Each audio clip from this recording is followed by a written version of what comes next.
Mempresentasikan tentang pembelajaran sosial emosional. Pembelajaran sosial emosional adalah proses pembelajaran yang bertujuan untuk mengembangkan keterampilan sosial dan emosional pada siswa. Pembelajaran sosial emosional ini meliputi pengembangan keterampilan seperti mengelola emosi, berkomunikasi dengan efektif, terus membangun hubungan sosial yang sehat, dan memecahkan masalah secara konstruktif dan membuat keputusan yang baik. Yaitu tentang apa tantangan bagi guru untuk menjadi contoh teladan, khususnya dalam hal sosial emosional. Yang pertama yaitu kesesuaian kata dengan tindakan. Jadi guru harus mengajarkan kepada siswa tentang nilai-nilai sosial emosional melalui tindakan dan bukan hanya ucapan saja. Jadi kita seorang guru itu harus mempraktekkan apa yang kita bicarakan dan bukan hanya ucapan saja. Jadi kita juga sebagai contoh bagi murid kita. Selanjutnya itu memberikan pemahaman, penghayatan, penguatan, dan kemampuan mengelola emosi peserta didik yang berasal dari latar belakang yang kurang baik. Karena tidak semua peserta didik itu mempunyai latar belakang yang baik. Jadi kita juga harus memahami latar belakang dari peserta didik tersebut. Seperti dari lingkungan keluarga yang broken home, atau lingkungan tempat tinggal yang terpinggirkan, atau lingkungan masyarakat yang rawan kekerasan, sehingga lingkungan-lingkungan tersebut dapat mempengaruhi emosi dari peserta didik. Yang ketiga yaitu membangun hubungan yang kuat dengan siswa.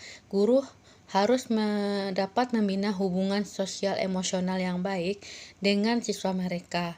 Karena apabila kita membangun hubungan sosial emosional yang baik, maka siswa itu akan terbuka kepada kita dan dia tidak akan takut untuk berbicara atau meluapkan emosinya apa yang dia rasakan. Hal ini memerlukan kesabaran, perhatian, dan kepedulian terhadap kebutuhan sosial dan emosional dari kebutuhan emosional siswa. Yaitu yang keempat, mengajarkan peserta didik dengan cara menunjukkan rasa empati kepada sesama teman, sehingga diperlukan kepekaan yang tajam untuk menumbuhkan rasa empati tersebut. Jadi kita harus menanamkan rasa empati kepada peserta didik, dan kita juga harus mengajarkan kepada peserta didik dia juga harus mempunyai rasa empati kepada temannya sendiri. Selain itu, guru juga memberikan pemahaman kepada peserta didik dan pentingnya tanggung jawab terhadap segala sesuatu yang ia lakukan. Karena jika peserta didik itu bertanggung jawab, dia tidak akan berbuat seenaknya saja. Jadi kita juga harus mengajarkan peserta didik apa itu arti jawab, sehingga dia memiliki tanggungan atau setiap melakukan tindakan dia akan berpikir untuk untuk memecahkannya. Yang kelima yaitu memberikan penguatan untuk mengenali emosi peserta didik dengan latar belakang yang berbeda, sehingga guru perlu melakukan teknik ataupun pendekatan yang lebih akurat dan lebih dekat dengan peserta didik. Itu kasus yang ada berkaitan dengan hal di atas berdasarkan pada pengalaman Anda mengamati proses belajar mengajar yang pernah Anda ikuti. Jadi, ketika peserta didik diminta oleh guru untuk membuat kelompok diskusi dalam proses pembelajaran, peserta didik tersebut mengalami kesulitan pada saat diatur atau banyak yang memilih-milih teman dalam kelompok, sehingga suasana kelas itu menjadi tidak kondusif karena peserta didik itu lebih memilih ini temannya gitu kan. Dan guru tampak keteteran dengan kondisi tersebut dan juga akan memakan waktu. Ada peserta didik yang saling beradu argumen, dan ada juga yang peserta didik yang tidak mau sekelompok dengan anggota yang sudah dibagi oleh guru. Ketika guru mengingatkan atau menegur peserta didik yang tersebut untuk tertib dalam diskusi dan diam, peserta didik tersebut dia membantah kata peringatan yang disampaikan oleh guru tersebut. Bahkan ada yang tidak menghiraukan, sehingga ketika dilakukan pendekatan atau pendekatan dengan peserta didik tersebut memiliki permasalahan dengan latar belakang lingkungan tempat tinggalnya, karena dia juga kurang perhatian dari orang tua, serta ada yang memiliki keterlambatan dalam belajar. Jadi, pada saat diskusi kelompok tersebut, makanya peserta didik itu dia memilih-milih teman atau uh, hanya sekelompok, kayak geng-gengnya dia saja gitu. Mana sekolah bisa mendukung pembelajaran sosial emosional? Apa saja tantangan bagi sekolah? Yang pertama dilakukan itulah sekolah dapat memfasilitasi pengembangan hubungan interpersonal yang positif antara siswa dan guru, serta antara siswa dengan siswa dengan yang lainnya. Hal ini dapat dilakukan dengan memfasilitasi kegiatan kolaboratif seperti diskusi kelompok atau proyek kolaboratif atau ekstrakurikuler dan lain-lainnya. Yang kedua yaitu menyediakan ekstrakurikuler yang beragam dan sesuai dengan karakter peserta didik. Di sekolah kita juga sudah ada ekstrakurikuler yang beragam seperti kayak paskibra, basket, futsal, dan lain-lainnya. Yang ketiga yaitu sekolah dapat menggunakan metode pembelajaran yang inovatif untuk meningkatkan pembelajaran sosial emosional seperti pembelajaran berbasis proyek atau pembelajaran berbasis masalah. Jadi sekolah juga harus menggunakan metode pembelajaran yang inovatif yang dilaksanakan oleh guru. Yang selanjutnya yaitu sekolah harus membangun lingkungan yang aman dan inklusif untuk mendukung pembelajaran sosial emosional siswa. Hal ini dapat dilakukan dengan mempromosikan budaya yang positif dan mengatasi perilaku bully atau bully disebut juga dengan bullying dan diskriminasi di sekolah. Yang selanjutnya, membiasakan kegiatan yang mendukung terlaksananya pembelajaran sosial emosional seperti sholat zuhur berjamaah. Terus di sekolah juga ada sekarang sholat asar berjamaah yang dilakukan di masjid dan juga diambil absen.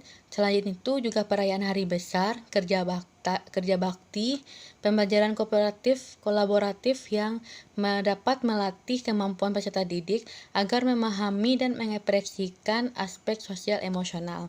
Dan yang terakhir yaitu menjalin kerjasama yang baik dengan orang tua dan keluarga siswa, serta membuka saluran komunikasi dengan mereka agar dapat memberikan dukungan dan konsisten dalam pengembangan keterampilan sosial emosional peserta didik tersebut. Yaitu tantangan bagi sekolah, yaitu diantaranya yang pertama kesadaran orang tua dalam mengawasi peserta didik di rumah masih kurang, karena ada beberapa dari peserta didik tersebut orang tuanya yang sedang bekerja dari pagi sampai malam sehingga kurang mengawasi anaknya tersebut. Yang kedua, tidak adanya sumber daya yang cukup seperti waktu dan anggaran untuk mengembangkan program pembelajaran sosial emosional yang efektif dan berkelanjutan. Yang ketiga yaitu ketidaktahuan atau kurangnya pemahaman tentang bagaimana mengembangkan keterampilan sosial emosional dan bagaimana mengintegrasikan program pembelajaran sosial emosional ke dalam kurikulum. Yang keempat, tidak adanya dukungan yang memadai dari kepala sekolah, staf, atau orang tua untuk mengembangkan dan menerapkan program pembelajaran sosial emosional. Yang kelima yaitu kurikulum yang padat dan sering berubah dapat menjadi hambatan dalam pengembangan program dan kegiatan khusus untuk mendukung pembelajaran sosial emosional tersebut. Ya, apakah karakteristik peserta didik bisa mempengaruhi penerapan pembelajaran sosial emosional? Jelaskan. Bagaimana menghadapi kendala tersebut? Seperti yang kita ketahui, karakter peserta didik akan mempengaruhi penerapan pembelajaran sosial emosional. Oleh karena itu, agar proses pembelajaran itu berjalan dengan lancar, maka guru harus bisa memahami karakteristik peserta didik masing-masing. Karakteristik peserta didik adalah kemauan, minat, dan gaya belajar yang dimiliki oleh peserta didik. Jadi, setiap peserta didik punya karakteristik masing-masing dan mempunyai karakteristik yang berbeda. Memahami karakter peserta didik adalah hal yang penting bagi seorang guru karena peserta didik yang juga memiliki perbedaan kebutuhan yang berbeda-beda seperti kebutuhan fisik, psikologis, sosial, dan emosional. Hal ini dapat mempengaruhi penerapan pembelajaran sosial emosional karena peserta didik mungkin memerlukan dukungan dan penerapan pembelajaran sosial emosional dan intervensi yang berbeda untuk memenuhi kebutuhan sosial emosional mereka. Serta peserta didik itu berasal dari latar belakang dan latar budaya yang berbeda-beda. Perbedaan usia dan tingkat kematangan siswa dalam mengembangkan keterampilan sosial emosional. Siswa yang lebih muda mungkin memerlukan bimbingan yang lebih banyak dan lebih konkret dalam pengembangan keterampilan sosial emosional mereka. Untuk menghadapi kendala-kendala ini, guru perlu yang pertama mempelajari karakteristik peserta didik secara cermat dan menyeluruh sehingga dapat merancang program pembelajaran sosial emosional yang relevan dan efektif. Yang kedua yaitu sekolah harus mempromosikan inklusivitas dan keberagaman untuk memfasilitasi pembelajaran sosial emosional. Hal ini dapat dilakukan dengan mempromosikan interaksi sosial yang positif dan menghargai perbedaan budaya, dan mengatasi diskriminasi atau perilaku dari bullying. Yang ketiga yaitu menggunakan berbagai teknik dan metode pengajaran yang berbeda untuk memenuhi kebutuhan beragam siswa. Selanjutnya, menyediakan lingkungan belajar yang aman, inklusif, dan mendukung perkembangan sosial emosional siswa. Yang kelima, guru bisa juga mengajak peserta didik mengikuti program pengenalan diri agar bisa memahami karakteristik peserta didik.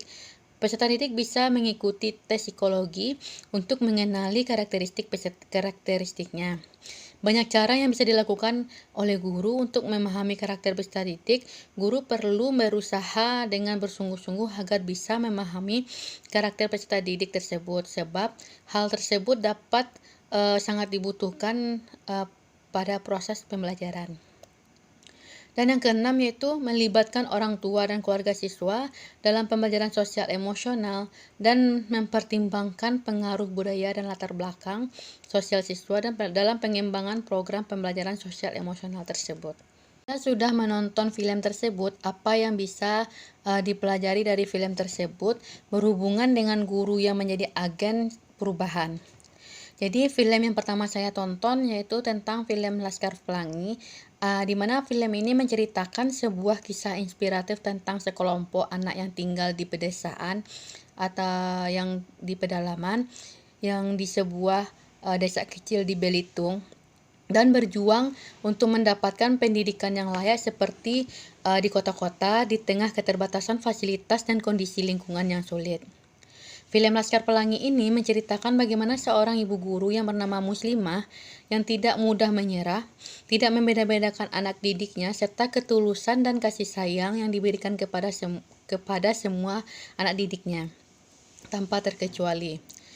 Semua itu berbekal hasil kesuksesan bagi anak didiknya, di mana anak didiknya itu berhasil menjadi wakil rakyat dan ada yang mendapatkan beasiswa S2 di Inggris dan ada juga yang bekerja di perusahaan multinasional yang paling penting di negara ini. Dan itu semua merupakan kebanggaan bagi ibu guru yang bernama Muslimah tadi, karena tugas mulia seorang guru bukanlah terletak pada nilai angka semata, tapi lebih membangun kecerdasan sukses anak didiknya dalam konteks sosio-kultural dan tidak menyekutukan Allah, tidak menyakiti hati orang lain, dan tidak menyimpang dari tata nilai yang telah disepakati masyarakat setempat. Jadi, dalam film ini membuktikan ternyata guru dapat menjadi agen perubahan, di mana menjadi agen perubahan memanglah tidak mudah. Memang semuanya harus dari hati kita sendiri, yang dapat kita lakukan sangatlah banyak. bekali diri dengan memperdalam keilmuan kita sebagai tenaga pendidik, ikuti ajang perlombaan untuk mengukur kemampuan kita, baik di lingkup kecil maupun lingkup terluas. Untuk mendidik siswa zaman sekarang, perlu kita selalu mengasah diri dan kemampuan kita. Karena seyogyanya guru yang mengikuti perkembangan zaman sangatlah dibutuhkan dan disukai siswa zaman sekarang, sehingga akan terjadi kegiatan belajar mengajar yang menarik dan menyenangkan. Tentu saja hal ini akan berpengaruh kepada pencapaian hasil dari peserta didik tersebut. Dalam konteks guru sebagai agen perubahan, ada beberapa pelajaran yang dapat kita petik dari film Laskar Pelangi tadi. Yang pertama yaitu karakter guru dalam film ini memiliki passion yang besar untuk mengajar dan membantu anak-anak untuk meraih impian mereka. Meskipun kondisi yang sulit, dia sangat berdedikasi untuk memberikan pendidikan yang layak bagi siswanya, bahkan ketika harus menghadapi banyak hambatan dan tantangan. Yang kedua, seorang guru harus menjadi agen perubahan, harus mampu memperhatikan kebutuhan siswanya tersebut. Selain itu, juga menjadi teladan bagi siswanya dan memberikan kepentingan yang sesuai dengan kebutuhan tersebut. Dalam film ini, guru memperhatikan kebutuhan siswa dan memberikan perhatian khusus kepada siswa yang memiliki bakat khusus, seperti yang memiliki bakat menulis dan Lintang yang memiliki bakat seni. Yang ketiga yaitu dapat kita ambil pelajaran dari film ini, keahlian guru dalam merancang metode pengajaran yang kreatif dan menarik bagi siswanya, bahkan ketika fasilitas yang tersedia sangat terbatas. Misalnya dia menggunakan papan tulis sebagai alternatif dari papan tulis yang mahal dan memberikan pengajaran interaktif dan memotivasi peserta didik untuk belajar lebih giat. Bisa menonton alternatif film lain yang berhubungan dengan guru sebagai agen perubahan. Yang pertama yaitu seperti film Dead Poets Society tahun 1989, di mana film ini menceritakan tentang seorang guru sastra di sebuah sekolah asrama konservatif untuk anak laki-laki di Amerika Serikat pada tahun 1950-an. Melalui metode pengajaran yang inovatif dan inspiratif, guru tersebut mendorong siswa-siswanya untuk mengeksplorasi imajinasi dan kreativitas mereka. Yang kedua adalah Sekolah Rimba, yaitu film Indonesia tahun 2016, di mana film ini menceritakan sebuah film yang diangkat dari kisah nyata tentang seorang guru muda yang bernama Wenda, yang memilih mengajar di sebuah daerah terpencil atau desa terpencil di pedalaman Kalimantan. Dalam film ini, Wenda berusaha untuk menghadapi berbagai tantangan dalam mengajarkan anak-anak di desa tersebut, seperti kurangnya fasilitas, dukungan dari pihak berwenang, serta tekanan dari orang tua yang mengharapkan anaknya bisa bekerja, yang anaknya itu diharapkan bekerjanya hanya di ladang dan tidak ada memiliki pendidikan yang lebih tinggi gitu.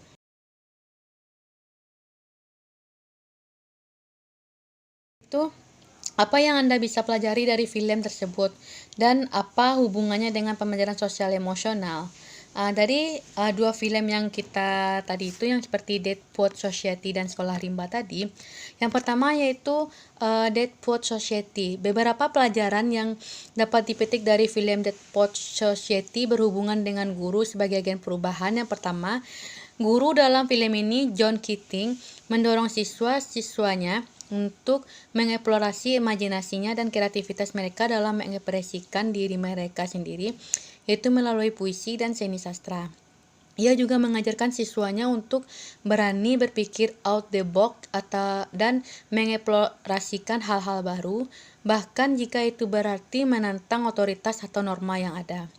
Yang kedua, guru dari yang bernama John Keating tadi menginspirasi siswa-siswanya dengan cara yang tidak yang tidak konvensional seperti melalui cita-cita inspiratif dan mengajak mereka untuk melihat keindahan alam.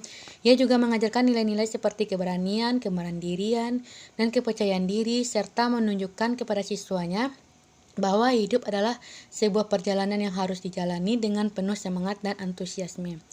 Yang ketiga itu guru yang bernama John Keating tadi mendorong siswa-siswanya untuk mengembangkan sikap kritis dan mempertanyakan norma yang ada di dalam masyarakat dan budaya mereka.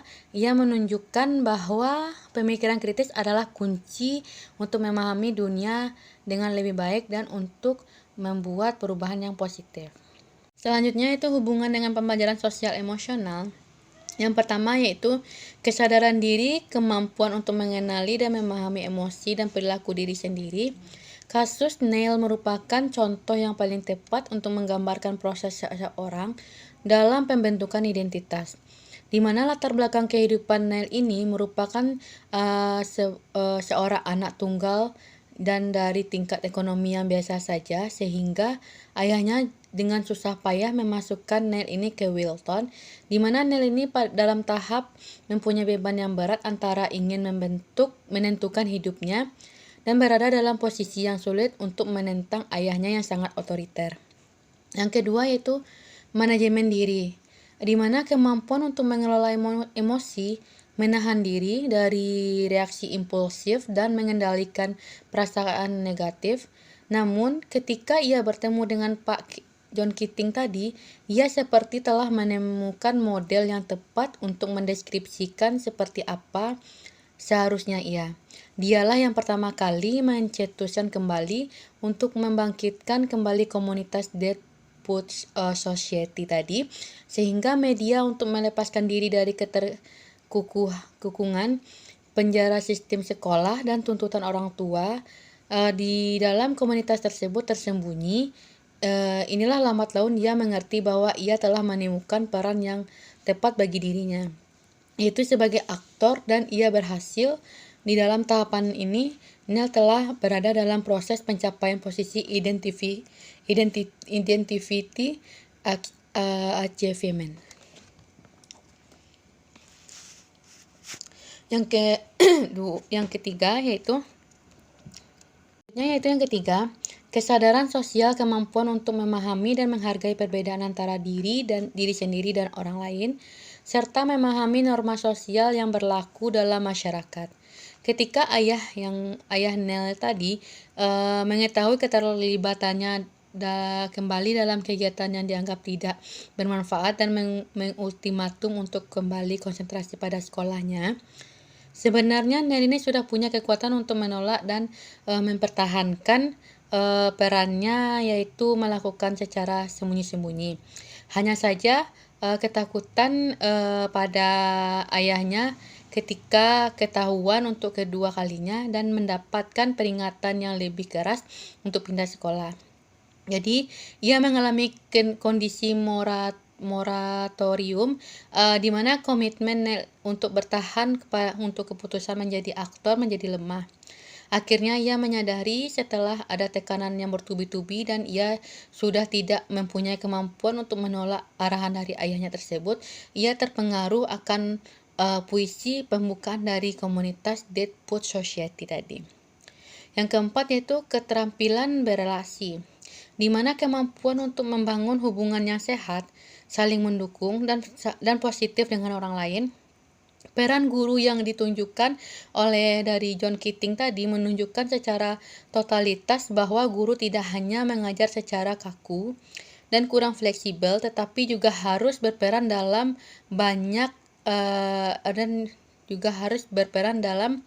mencari metode dan cara mendidik siswanya menjadi lebih humanis dan bersahabat. Seharusnya film ini banyak ditonton oleh guru-guru agar dalam memberikan pembelajaran kepada siswa lebih kreatif, mengutamakan kebutuhan siswa, keluasan dalam mengajar, dan memberikan inspirasi yang positif serta bermanfaat pada siswa-siswanya. Yang terakhir yaitu pengambilan keputusan yang bertanggung jawab, di mana kemampuan untuk membuat keputusan yang tepat dan bertanggung jawab dalam berbagai situasi sosial.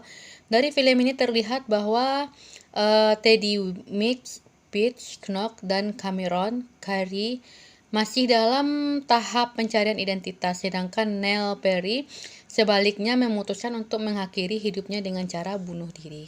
Itu sekolah rimba. Adapun nilai-nilai pendidikan dari sosok guru yang bernama Butet ialah yang pertama, Butet Manurung adalah sebagai seorang guru yang memilih untuk keluar dari zona nyamannya untuk mengajar di daerah terpencil. Ia menghadapi tantangan yang berbeda dari lingkungan yang ia biasa tinggali, tetapi Butet ini tetap semangat dalam melaksanakan tugasnya sebagai seorang guru.